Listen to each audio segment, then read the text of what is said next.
조합원님 한 주간 안녕하셨습니까? 전기공사 공제조합 영업지원실장 홍기환입니다.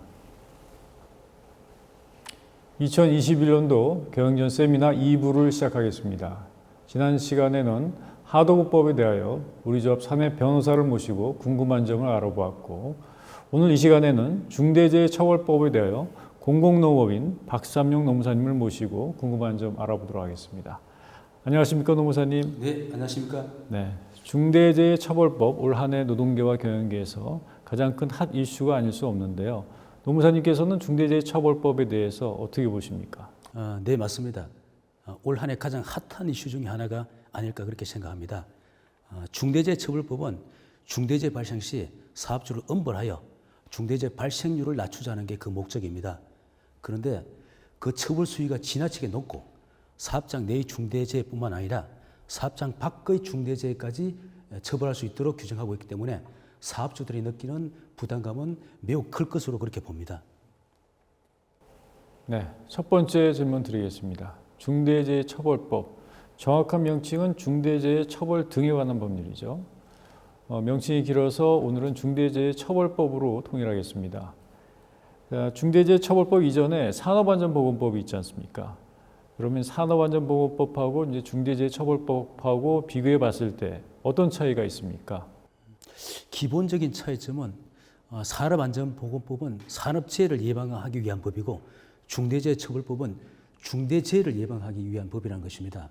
구체적인 내용은 표를 보면서 설명을 드리도록 하겠습니다. 우선 목적을 보면 산업안전보건법은 중대재해와 일반재해를 포함하는 산업재해를 예방하여 근로자의 안전 및 보건을 유지 정진하기 위한 것이며, 중대재해처벌법은 중대재해를 예방하여 종사자 및 일반 시민의 생명과 신체를 보호하기 위한 것입니다. 그리고 산업안전보건법은 모든 사업장에 적용되지만 중대재해처벌법은 5인 이상 사업장에만 적용된다는 차이가 있습니다. 중대재해 의미도 차이가 있습니다. 중대재해처벌법상의 중대재해는 산업안전보건법과 달리 사업장 내의 중대재해인 중대산업재해와 사업장 밖의 중대재해인 중대시민재해로 구분하고 있습니다. 그리고 그 내용을 보면 사망일 경우에는 산업안전보건법이나 중대재해처벌법 모두 중대재해로 보는 것은 동일합니다. 그러나 부상과 질병의 경우에는 표에서 보시는 바와 같이 다소간의 차이가 있습니다. 형사처벌 대상도 차이가 있지요? 맞습니다. 산업안전보건법은 위반 행위를 한 행위자 중심의 처벌 원칙입니다. 그러다 보니까 현장 소장이나 공장장 등이 처벌받는 경우가 많습니다. 그러나 중대재해처벌법은 대표자 중심의 처벌 원칙입니다. 따라서 개인 사업주나 법인의 대표이사 등이 처벌을 받게 됩니다. 네, 그럼 다음 질문 드리겠습니다. 중대재해처벌법 처벌 수위가 굉장히 높습니다. 처벌 기준은 어떻게 해야 됩니까? 사망 사건이 발생할 경우 중대재해처벌법은 사업주에게 1년 이상의 징역형 또는 10억 원 이하의 벌금형을 부과합니다. 이와 동시에 법인에게는 50억 원 이하의 벌금형이 부과됩니다. 산업안전보건법이 행위자에게 7년 이하의 징역형 또는 1억 원 이하의 벌금형, 법인에게는 10억 원 이하의 벌금형을 부과하고 있는 것에 비해서 상당히 높은 거죠. 네, 그럼 부상질병의 경우는 어떻습니까? 부상질병의 경우 산업안전보건법에는 처벌 규정이 없습니다. 그러나 중대재해처벌법에는 산업안전보건법상의 중대재해와 동일한 처벌 수위로 그렇게 처벌을 하고 있습니다. 이와 같은 형사처금 외에도 민사책임으로 손해액의 5배까지 배상 책임을 지도록 하는 징벌적 손해배상 책임을 중대재해처벌법에는 규정을 하고 있습니다. 네, 그럼 예를 들어서 이제 중대재해에 해당이 될 때 사업주와 법인에 대하여 동시에 벌금형 선고가 가능합니까? 네, 가능합니다. 중대재해처벌법에는 병과 규정을 두고 있습니다. 병과 규정이란 사업주에게 징역형과 벌금형을 동시에 부과할 수 있습니다. 그리고 양벌주의에 따라서 사업주가 처벌을 받게 되면 법인도 벌금형을 부과받게 됩니다. 혹시 대표이사의 벌금을 법인이 대신 내줄 수도 있습니까? 법인일 경우에는 법인과 대표이사는 별개이므로 법인이 대표이사의 벌금을 대신 내줄 수는 없습니다. 외국의 사례는 어떻습니까? 외국의 경우에는 전반적으로 우리나라 산업안전보건법보다도 그 처벌 수위가 낮습니다. 주요 국가들의 벌칙을 우리가 살펴보면 미국의 경우에는 6개월 미만의 징역형 또는 1만 달러 이하의 벌금형, 일본의 경우에는 6개월 이하의 징역형과 50만 원 이하의 벌금형, 독일, 프랑스, 캐나다의 경우에도 1년 이하의 징역형과 벌금형 등으로 우리나라의 어떤 처벌 수위보다도 상당히 낮다는 것을 확인할 수 있습니다. 네, 다음 질문 드리겠습니다. 처벌 대상이 사업주와 경영 책임자로 되어 있습니다. 근데 여기에 추가해서 이에 준하여 안전보건 업무를 담당하는 자까지 확대하고 있는데요. 이에 준하여 안전보건 업무를 담당하는 자는 누구를 의미합니까?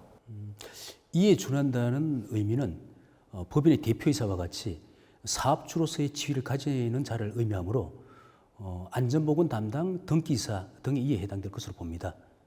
네, 그러면 이제 중대재해처벌법을 위해서 안전보건 담당 임원을 따로 둘 수도 있다는 말씀이십니까?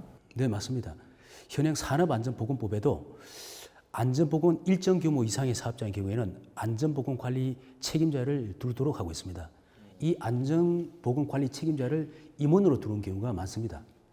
근데 그가 만약 형식적인 임원이라면 나중에 실질적인 책임을 지는 사업주로 처벌 대상이 바뀔 가능성도 있습니까? 네, 그렇습니다. 형식적인 임원이라고 하면 타이틀만 임원이지 실질은 근로자로 볼 수 있습니다.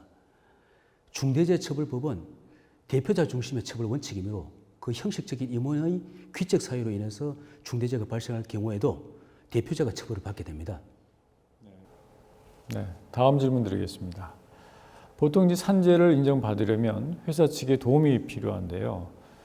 중대재해로 가면 이제 회사 측의 피해가 크니까 산재를 인정하지 않으려고 할 수도 있지 않습니까? 산재는 크게 업무상 사고와 업무상 질병으로 이제 구분할 수 있습니다. 이 중에서 업무상 사고일 경우에는 특별한 경우를 제외하고는 산재로 인정받는 데 어려움이 없습니다. 그러나 업무상 질병의 경우에는 산재로 인정받는 비율이 상대적으로 많이 낮습니다. 그 이유는 업무와 질병 간의 인과관계를 재해자 측에서 입증해야 되기 때문입니다.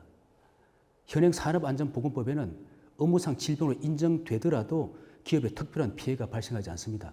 그러다 보니 사업주는 인과관계 입증 과정에 적극적으로 도움을 주는 경우가 많습니다. 그런데 중대재해처벌법상 업무상 질병이 발생한 경우에는 기업에 막대한 피해가 발생합니다.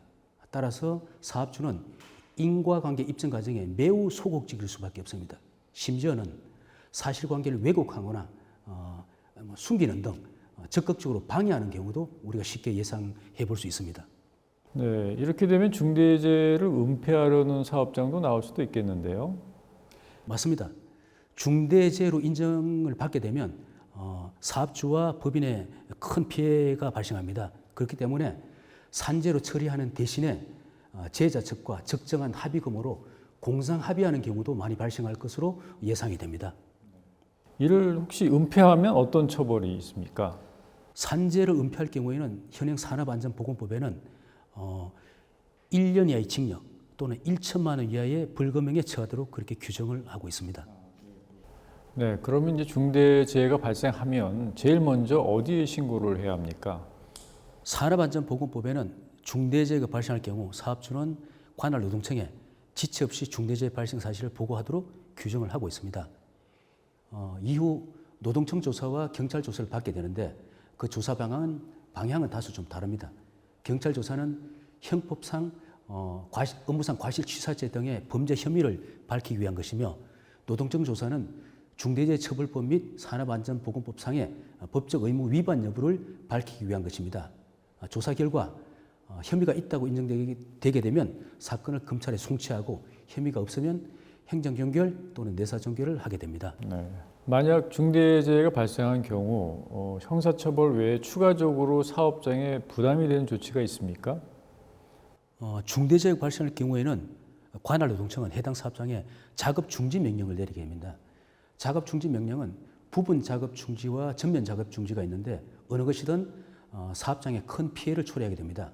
따라서 사업주는 작업 중지 해제를 위해 노력해야 되는데 우선 안전보건 실태 점검 및 개선 조치를 한 후 작업 중지 해제 신청을 관할 노동청에 해야 합니다.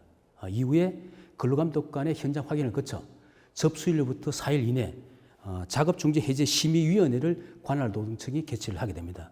여기서 적정으로 판정되게 되면 작업중지 해제가 되고 부적정으로 판정되게 되면 작업중지 해제 절차를 처음부터 다시 밟아야 합니다. 네, 다음 질문 드리겠습니다. 중대재해처벌법에 6개월 이상의 치료가 필요한 부상자 2명이 발생한 경우도 중대재해로 보고 있습니다. 그럼 6개월을 판단하는 시점이 사고 발생 직후 병원에서 받은 의사소견서상의 6개월을 의미하는 것인지 아니면 6개월이 지난 후 완치되지 않은 부상자를 확인한 다음을 의미하는 것인지 이 둘 중 어느 것을 기준으로 합니까? 의사의 진단서나 소견서를 통해 전치 몇 주 등과 같이 사전적으로 예상 치료 기간을 추정할 수 있습니다. 그러나 6개월 이상인지 이하인지 여부는 범죄 여부를 판단하는 중요한 범죄 구성 요건에 해당하므로 치료를 완료한 후에 사후적으로 판단해야 할 것으로 봅니다. 네, 그럼 중대재해 발생 보고는 사고 발생 후 6개월이 지난 시점, 그러니까 완치되지 않은 부상자를 확인한 다음에 해야 합니까? 그렇지는 않습니다. 산업안전보건법에는 중대재해가 발생한 경우 그 사실을 지체 없이 관할 노동청에 보고하도록 규정을 하고 있습니다. 만약 이를 위반할 경우에는 3천만 원 이하의 과태료 처분을 받게 됩니다. 따라서 동일한 사고로 2명 이상의 부상자가 발생하고 그 부상의 정도가 가볍지 않을 경우에는 일단 관할 노동청에 중대재해 발생 사실을 보고하는 것이 안전합니다. 비록 결과적으로 6개월 이내에 치료가 끝난다고 하더라도 노동청에 보고를 하는 것이 좋습니다. 네, 일단 노동청에 보고부터 해야 하는군요. 네, 맞습니다. 네, 다음 질문 드리겠습니다. 사망재해가 발생하였다고 가정하면 산업안전보건법에도 처벌 기준이 있고 중대재해처벌법에도 이제 처벌 기준이 있습니다. 그러면 각각 처벌이 됩니까? 사망의 경우에는 산업안전보건법이나 중대재해처벌법상 모두 중대재해에 해당합니다. 그렇지만 특별법 우선의 원칙에 따라 중대재해처벌법이 우선적으로 적용됩니다. 다만 중대재해처벌법에 규정되지 않는 의무 위반에 대한 처벌은 산업안전보건법이 적용됩니다. 네, 중대재해처벌법상 50명 미만 사업장은 2024년 1월부터 시행 예정인데요. 그러면 그때까지는 중대재해는 처벌을 면한다고 볼 수 있지만 산업안전보건법은 그대로 적용이 되는 것이죠? 네, 맞습니다. 중대재해처벌법 제정으로 산업안전보건법이 폐지된 것은 아니므로 상시근로자 50명 미만 사업장은 중대재해처벌법 적용 전까지는 산업안전보건법이 적용됩니다. 네, 그러면 근로자 수가 50인이 넘냐 안 넘냐가 중요할 것 같은데 근로자 수에 대한 판단은 현장별 근로자 수로 봅니까? 아니면은 사업체 총 근로자 수를 기준으로 합니까? 상시 근로자 수는 공사 현장별로 판단하는 것이 아니라 사업장 전체 근로자 수를 기준으로 판단을 합니다. 전기공사 준공 후에 전기 감전으로 시민이 다친 경우도 중대재해로 볼 수 있지요. 전기공사 준공 후에 일반 시민이 전기 감전으로 사망한 경우 그 준공시설의 설계, 제조, 설치, 관리상의 결함이 그 원인일 경우에는 중대재해에 해당합니다.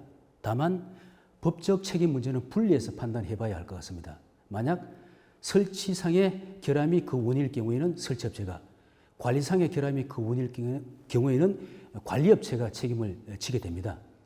만일 그 책임이 있다면 언제까지 져야 합니까? 혹시 그 책임기간 같은 것이 따로 정해진 것이 있습니까? 중대재해처벌법상 법적 책임의 유효기간을 정한 바가 없습니다. 따라서 그 준공시설이 존속될 때까지는 법적 책임에서 벗어날 수 없을 것으로 그렇게 봅니다. 네, 그렇군요. 네, 다음 질문 드리겠습니다. 직업성 질병에서 뇌심혈관계 질환, 근골격계 질환, 직업성 암 등은 포함되지 않았는데 만일 뇌출혈로 사망한다면 중대재해로 보지 않습니까? 중대재해처벌법상 직업성 질병은 시행령 별표 1에서 급성 중독 등 직업성 질병을 24가지 형태로 규정을 하고 있습니다. 그러나 뇌심혈관계 질환, 근골격계 질환, 직업성 암 등은 직업성 질병에 포함하지 않고 있습니다. 따라서 중대재해처벌법상 직업성 질병이 아닌 뇌출혈 등으로 사망한 경우에는 중대재해로 보지 않고 있습니다. 중대재해처벌법에 사업주의 안전보건 의무 사항이 있습니다. 중대재해가 발생했다고 해서 무조건 처벌을 받는 건 아니지요? 네, 맞습니다.